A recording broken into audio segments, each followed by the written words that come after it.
14 फरवरी। सुनने का अनुशासन।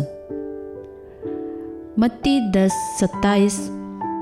जो मैं तुमसे अंधकार में कहता हूँ उसे तुम प्रकाश में कहो, और जो कुछ तुम कानों कान सुनते हो उसे छत पर चढ़कर प्रचार करो।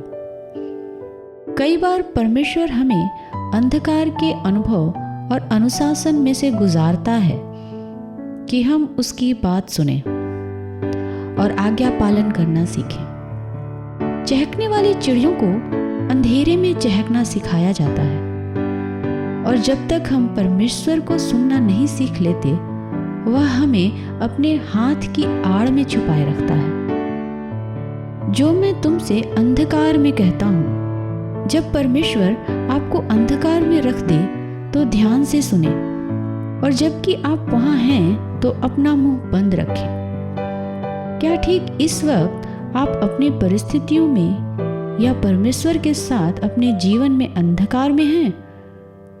अगर ऐसा है तो शांत रहें। अगर आप अंधेरे में अपना मुंह खोलेंगे तो एक गलत मन मिजाज में होकर बोलेंगे। अंधेरा सुनने का वक्त है। दूसरे लोगों से इस बारे में बात न करें। इस अंधेरे की वजह जान लेने के लिए किताबें न पढ़ें, सिर्फ सुने और आज्ञा का पालन करें। अगर आप दूसरे लोगों से बातें करेंगे तो जो परमेश्वर कह रहा है वह आप सुन न सकेंगे।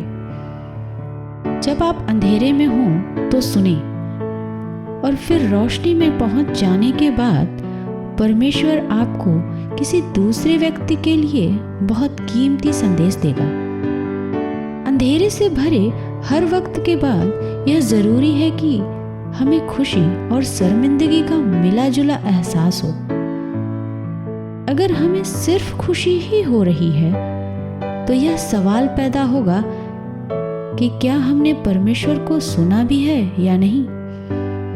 परमेश्वर को बोलते हुए सुन लेने से हमें खुशी का तो एहसास होना ही चाहिए, लेकिन ज़्यादा तो शर्मिंदगी ही होनी चाहिए कि हमने उसकी बात सुनने में कितना वक्त लगाया।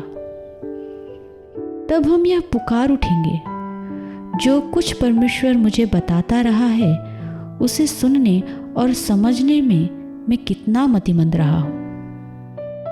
फिर भी परमेश्वर तो उस बात को कई दिनों बल्कि कई हफ्तों से कहता रहा है, लेकिन जब एक बार आप उसकी सुन लेते हैं तो वह आपको शर्मिंदगी का एक ऐसा तोहफा देता है जो दिल को नर्म करता है। एक ऐसा तोहफा जो अब हमेशा इस बात की वजह बनता रहेगा कि आप परमेश्वर की सुने।